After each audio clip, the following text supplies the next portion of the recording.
The 2022 World Series was the best World Series that we have seen in at least the last 5 seasons. Hi everyone, my name's Shane. I'm a big baseball fan. Welcome to 3 Up, 3 Down. If you haven't hit that red subscribe button, now black, hit it now. Today I'm going to tell you why I think that this World Series was absolutely the best we have seen in a long time. And it comes down a little bit to game-by-game breakdowns as well as story. First off, congratulations to the Houston Astros on winning this World Series. They have been a powerhouse in the American League, making championship series and World Series time and again over the last 6-7 years.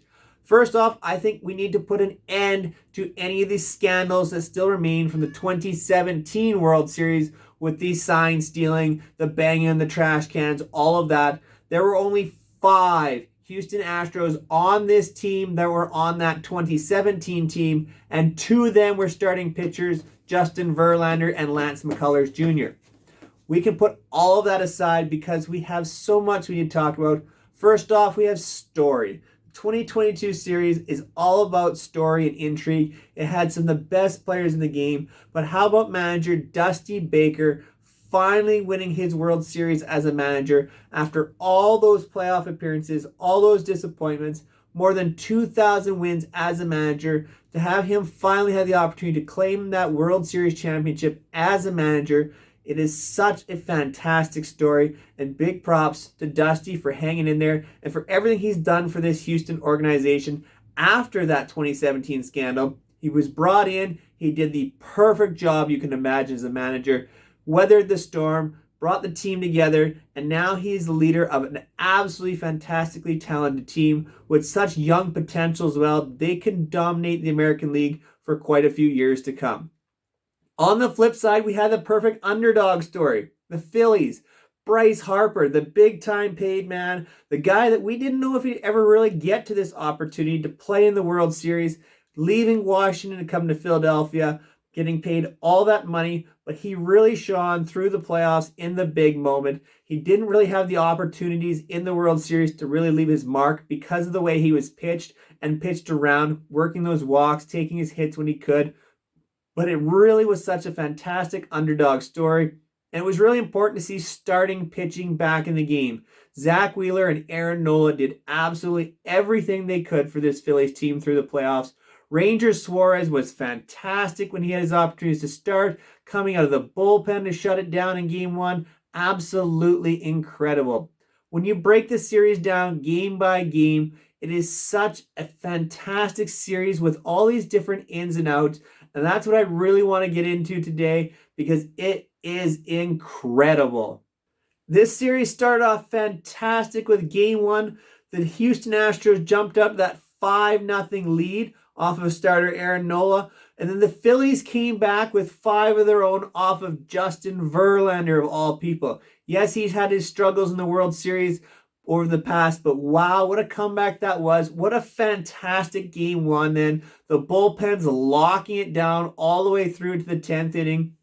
When JT Realmuto played hero, going long off of Luis Garcia, a starter turned fantastic bullpen option, but Realmuto going the other way. The Phillies locking it down then in the 10th with Ranger Suarez coming in to pitch to those lefties and Kyle Tucker and Yordan Alvarez. What a fantastic game 1 this was. Absolutely incredible. Just really set the stage for game 2. And yes, game 2 may not be as intriguing, but it really showed what the Houston Astros have been about all year long. Framber Valdez was excellent in game 2. Starting pitching is back. That's what the game of baseball needs. It needs quality starting pitching, especially in playoff moments. And Framber Valdez was fantastic. You combine it with the other relievers in the Houston bullpen. You start talking about the Rafael Monteros, Hector Neris, Brian Abreu. How about Brian Abreu? Fantastic. And Ryan Presley may be the best closer in baseball at this time. They just dominated in game 2. They did what they needed to do to even up the series. Still a terrific game. Phillies didn't hit as well, but how could you fault them going against Framber Valdez? What a series he produced. Game 3 was all about the 3 true outcomes in baseball. The Phillies went nuts with home run, strikeout, walk. 5, count them, 5 home runs to tie a Major League Baseball record in Game 3. Citizens Bank Park, hosting its first World Series game in such a long time, was going absolutely nuts. That was such an incredible display of power. It really showed how the Phillies got there in the first place. Ranger Suarez was so good. The bullpen locked it down with guys you hadn't heard of who had pitched much in the playoffs, with Kyle Gibson, Nick Nelson, these guys coming in. That was an absolute display of tremendous, tremendous power. And how about Game 4? This is why I think it's set apart from any other playoff World Series over the last 5, 6, 7 years. Christian Javier combines with the bullpen to throw a no-hitter in the World Series. What a tremendous game. I was sat there watching this thinking, the Phillies just need something to crack. Totally just something to crack. This game was close until Jose Alvarado got out and couldn't get out of it. But what a job by the Houston pitching staff to throw a combined no-hitter in the World Series. What an amazing game. This elevated the World Series in my mind. Christian Javier needs to be recognized at a higher level, along with his bullpen mates. I believe it was Montero, Abreu, and Presley to help lock it down. Just such a pressure-packed situation. What an absolute incredible baseball game. Coming into Game 5, you had to think absolute big advantage for the Astros, sending Justin Verlander back out there against Thor. Noah Syndergaard, who hadn't had the opportunity to be extended as a starter, had performed admirably out of the bullpen, and he pitched very, very, very well in Game 5 as a start. Did an excellent job giving the Phillies what they needed. One real bad pitch, he hung a breaking ball to Jeremy Pena, and how about Jeremy Pena? We'll talk about him in a bit. Fantastic game there, back and forth. Again, the Philly bullpen just couldn't hold out against the Astros. They finally got to him. Alvarado knocking around. Bregman did the job. We saw a little bit of Alvarez mixed in that. Everybody seemed to chip in, and the Astros did what they've been doing throughout the playoffs. They weren't committed all the time to the long ball. What really was effective for them, they found the ability to string hits together. And that was the difference in this series between the Astros and Phillies. The Phillies just could not string anything together. They had to rely almost solely on the home run ball. The Astros found their way, and the more at-bats they got against the top relievers, the Alvarados, the Dominguez of the Phillies, and Robertson included in that as well, they just got more and more hits against those top-end bullpen guys. You could really see the experience of the Astros playing through. Altuve improved through the series. Bregman improved through the series. Alvarez improved through the series. They really understood how to play playoff baseball and to take advantage of their opportunities to see these relievers game in and game out. And then how about Game 6? What a just tightening of the screw. So close, so much pressure. I was watching this game as well. But when Kyle Schwarber went deep, I thought the Phillies really had an opportunity here for a 1-0 win potential, but it just couldn't happen. Zach Wheeler did his absolute damnedest to pull the Phillies through in Game 6, but it just couldn't be done. The only nitpicky thing I'm going to say, I know it was in with the rules, but Martin Maldonado has now done this in the playoffs, not just once. He has done this multiple times in playoff situations. He did it in the World Series against the Dodgers. I do not like this. Maldonado sitting right on the plate, intentionally trying to get hit.